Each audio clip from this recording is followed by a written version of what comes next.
Hello aspirants, this is Win with CA YouTube channel. So என்னோட class mainly for SSC RRB banking studentsக்கு ரொம்பவே ஹெல்ப்ஃபுல்லாக இருக்கும். So வாங்க கிளாஸ்க்குள்ளே போகலாம். October 10 உடைய கரண்ட் அஃபேர்ஸ் ரிவிஷன் பார்த்துருவோம். First news, October 10 is a national post day. So வேர்ல்டுலேயே largest postal network நம்மளுடைய இந்தியா தான். ஏன் அப்படின்னா இது வந்து ரிமோட் ரூரல் ஏரியாஸில் கூட சர்வ் பண்ணிக்கிட்டு இருக்காங்க. Next news, so first all women central store unit coal இந்தியாவுடைய துணை நிறுவனமான சவுத் ஈஸ்டர்ன் கோல்ஃபீல்ட்ஸ் லிமிட்டடால் இப்போ கார்பா சத்தீஸ்கரில் ஆரம்பிக்கப்பட்டிருக்கு. அதாவது கோர் இண்டஸ்ட்ரியல் செக்டர்ஸில் உமன்ஸோட லீடர்ஷிப்பை இம்ப்ரூவ் பண்ணணும் அப்படின்றதா இதனுடைய நோக்கம். இந்த யூனிட்டோட ஹெட்டாக ஷப்னாயிக்கா அப்பாயின்மெண்ட் பண்ணப்பட்டிருக்காங்க. Next, Indian cricketer Sanju Samson English Premier லீக்கோட அம்பாசிடராக நியமிக்கப்பட்டிருக்காரு.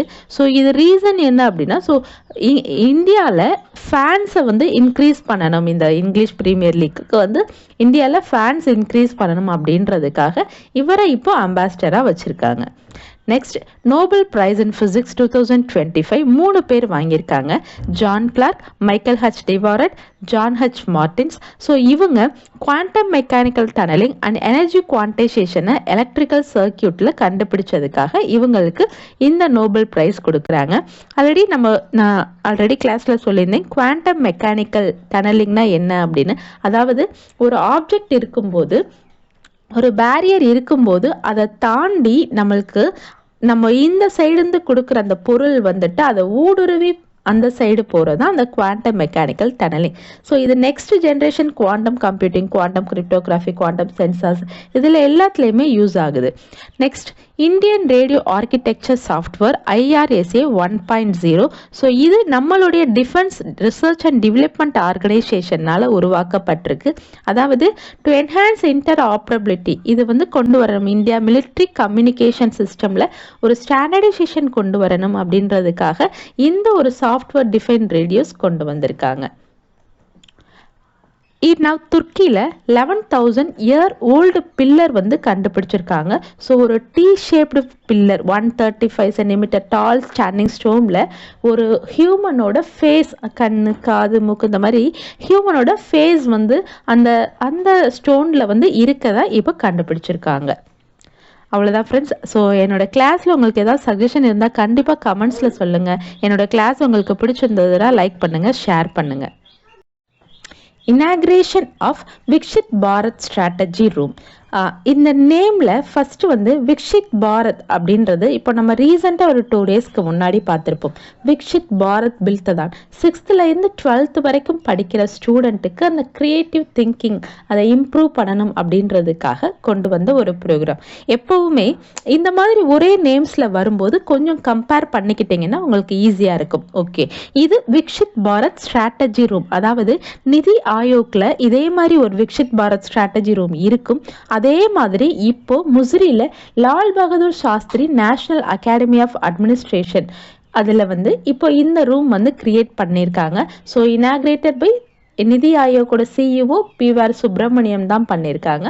ஸோ இதோட நோக்கம் இது வந்து எதுக்காக அப்படின்னா, so real time monitoring, planning, decision support. அதாவது இந்த ரூமில் தான் எல்லா டேட்டாஸுமே உங்களுக்கு இருக்கும்.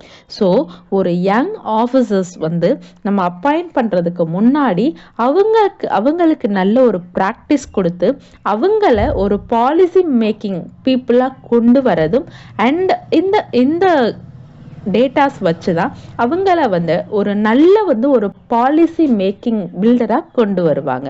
ஸோ அதுக்காக தான் இந்த விக்ஷித் பாரத் ஸ்ட்ராட்டஜினும் நிதி ஆயோக்கில் இருக்கிறது மாதிரி இப்போ Lal Bahadur Shastri national academy of administration முசிறிலையும் ஸ்டார்ட் பண்ணியிருக்காங்க.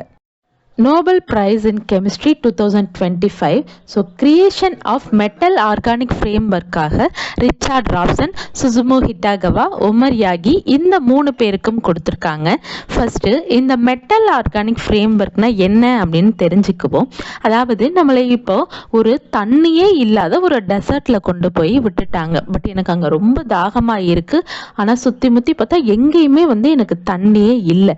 அப்போது என்கிட்ட இருக்க ஒரு பொருளை பயன்படுத்தி நம்மளுடைய ஏர்ல இருக்கிற அந்த வாட்டர் வேப்பரைஸை என்னால் தண்ணியாக மாற்ற முடியும். That is metal organic framework. So இதில் ரிச்சார்ட் ராப்சன் அப்படின்றவங்க இதுக்கான அந்த 3D ஸ்ட்ரக்சர்ஸை கொண்டு வந்தாங்க.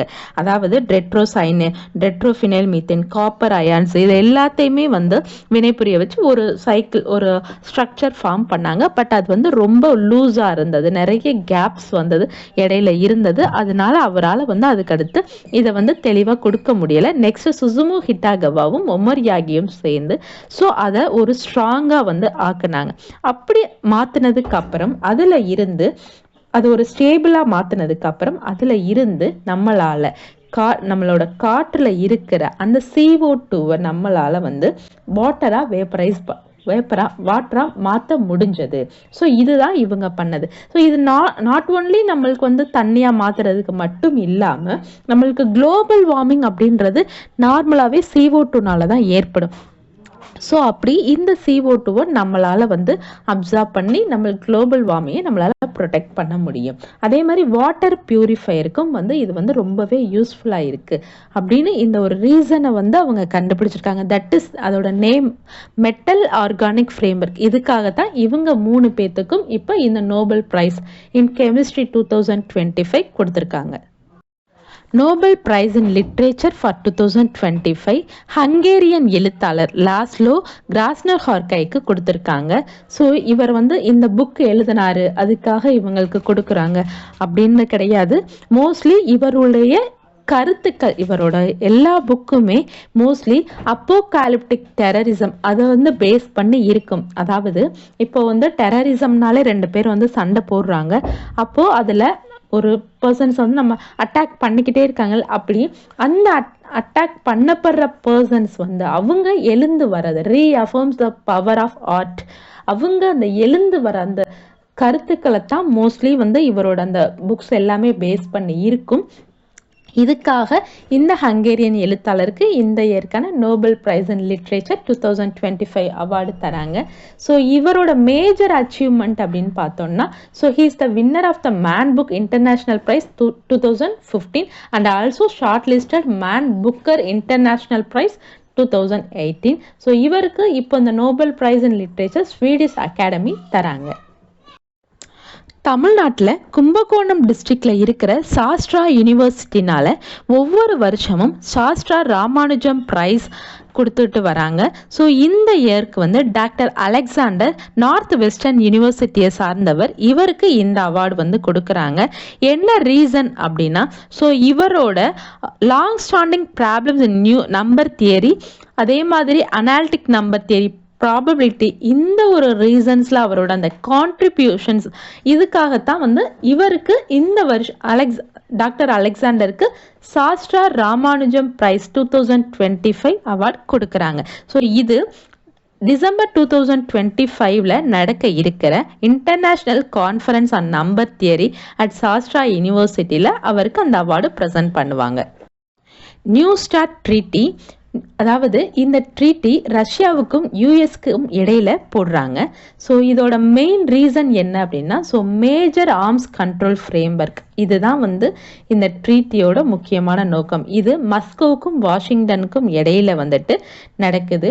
இப்போ யூஎஸ் பிரசிடென்ட் கேட்டதுக்கு இணங்க இப்போ வந்து ரஷ்யா ஓகே இந்த நியூ ஸ்டார்ட் ட்ரீட்டியை இன்னும் 1 வருஷம் எக்ஸ்டெண்ட் பண்ணலாம் அப்படின்னு சொல்லி ஒரு பாசிட்டிவ் ப்ரப்போசல் கொடுத்துருக்காங்க. இதில் நம்ம முக்கியமாக தெரிஞ்சுக்க வேண்டியது என்ன அப்படின்னா, நியூ ஸ்டார்ட் ட்ரீட்டி அப்படின்றது யூஎஸ்க்கும் யூஎஸ்எஸ்ஆருக்கும் இடைப்பட்டது. இது இன்னும் 1 வருஷம் வந்து இந்த ட்ரீட்டியை எக்ஸ்டெண்ட் பண்ணியிருக்காங்க, அவ்வளோதான். யூஎஸ்ல இப்போ 3rd ஸ்டேட் தீபாவளியை ஸ்டேட் ஹாலிடேவா அறிவிச்சிருக்காங்க. அதாவது யூஎஸ்ஏல ஆல்ரெடி பெனின்சில்வேனியாவிலையும் கனெக்டிகட்லையும் 2லையுமே வந்து தீபாவளி அப்படின்றது ஒரு ஸ்டேட் ஹாலிடேவா இருக்கு. இப்போ கலிஃபோர்னியாலையும் தீபாவளியும் ஸ்டேட் ஹாலிடேவா அறிவிச்சிருக்காங்க. அதாவது யூஎஸ்ல இருக்கிற மக்கள்ல 20% இந்தியன் பீப்புள்ஸ் இந்த கலிஃபோர்னியா ஸ்டேட்ல தான் இருக்காங்க. ஸோ அவங்க ரொம்ப நாள் கோரிக்கை வச்சுக்கிட்டே இருந்தாங்க, எங்களுக்கு தீபாவளியை வந்து ஒரு ஹாலிடேவா அனௌன்ஸ் பண்ணுங்க அப்படின்னு சொல்லி. ஸோ அதுக்கு இணங்க இப்போ வந்து தீபாவளியை ஸ்டேட் ஹாலிடேவா அறிவிச்சது அங்கே இருக்க மக்கள் எல்லாருக்குமே ரொம்பவே சந்தோஷமா இருக்கு. ஓகே, தேங்க்யூ அஸ்பிரன்ஸ் என்னோட கிளாஸ் வாட்ச் பண்ணதுக்கு. என்னோட கிளாஸில் உங்களுக்கு ஏதாவது சஜஷன் இருந்தால் கண்டிப்பாக கமெண்ட்ஸில் சொல்லுங்கள். என்னோட கிளாஸ் உங்களுக்கு பிடிச்சிருந்ததுன்னா உங்கள் ஃப்ரெண்ட்ஸுக்கும் ஷேர் பண்ணுங்கள், சப்ஸ்கிரைப் பண்ணுங்கள். Thank you so much.